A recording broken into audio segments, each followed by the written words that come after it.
जय श्री राम।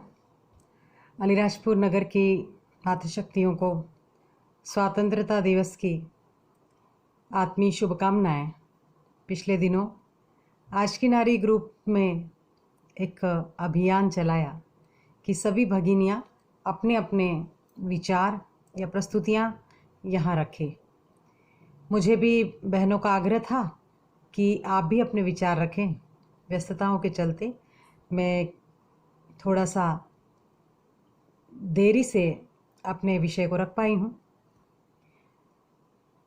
स्वतंत्रता दिवस अपने आप में संपूर्ण भारतवर्ष के लिए पुण्य का दिवस तो है ही,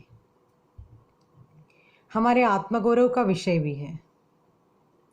और ये जो आज़ादी हमें मिली है, इसे पाने में आज़ादी केवल न मिली है तकली, खादी और चरखे से, आज़ादी आई है अनगिन वीरों की कुर्बानी से।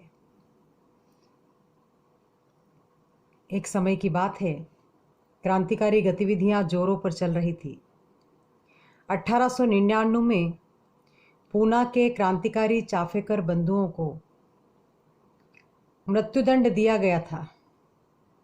दामोदर चाफेकर, बालकृष्ण चाफेकर और वासुदेव चाफेकर, तीनों भाइयों को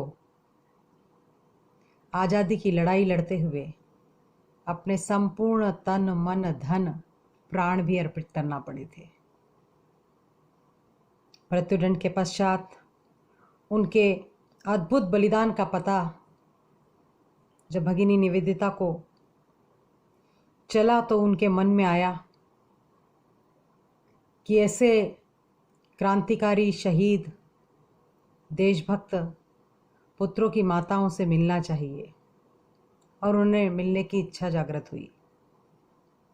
वे एक बार यात्रा के समय पूना गई और पूना में उनके घर पर मिलने पहुंच गई। जब वो द्वार पर गई तो चापेकर बंधु की माताजी ने देखा कि एक ओजस्वी तेजस्विनी अंग्रेज तपस्विनी द्वार पर खड़ी है। तो आगंतुक अतिथि का स्वागत सत्कार करके आत्मीयतापूर्ण वे उन्हें घर के अंदर ले आई। माता का यह व्यवहार देख करके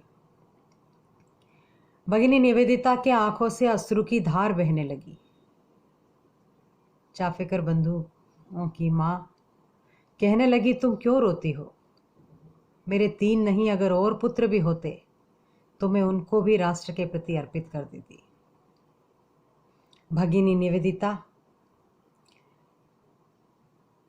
मन में ये विचार करने लगी कि भारत की महानता का साक्षात दर्शन यहाँ हो रहा है।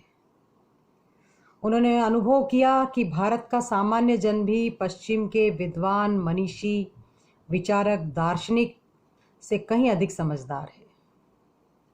और भारत की माताएं सिर्फ गृहिणी नहीं है, केवल स्त्री नहीं है, केवल माँ नहीं है।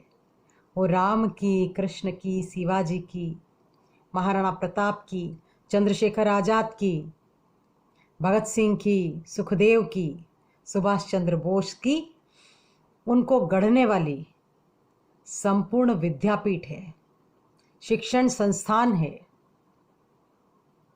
मार्गदर्शन का केंद्र है, प्रशिक्षण केंद्र है। और ऐसे विद्या के पीठों से जब ऐसे टकसालों से ऐसे क्रांतिकारी पुत्रों और पुत्रियों की उत्पत्ति होती है तो कोई राष्ट्र ज़्यादा समय तक गुलाम नहीं रह सकता। तुम न समझो देश को स्वाधीनता यूं ही मिली है, हर कली इस बाग की कुछ खून पीकर ही खिली है। भारत की स्वतंत्रता में हजारों हजार मौन तपस्वियों के बलिदान ने आज इस हंसते मुस्कुराते स्वाधीन खिलखिलाते भारत के तिरंगे ध्वज को व्योम में फहरते हुए देखा है। तो इसके नीचे अनेकों अनेक कुर्बानियां छुपी पड़ी हुई है। किसने रोका दीवानों को जो नित आगे बढ़ते जाते? भूधर पर भी चढ़ते जाते, तूफानों से लड़ते जाते।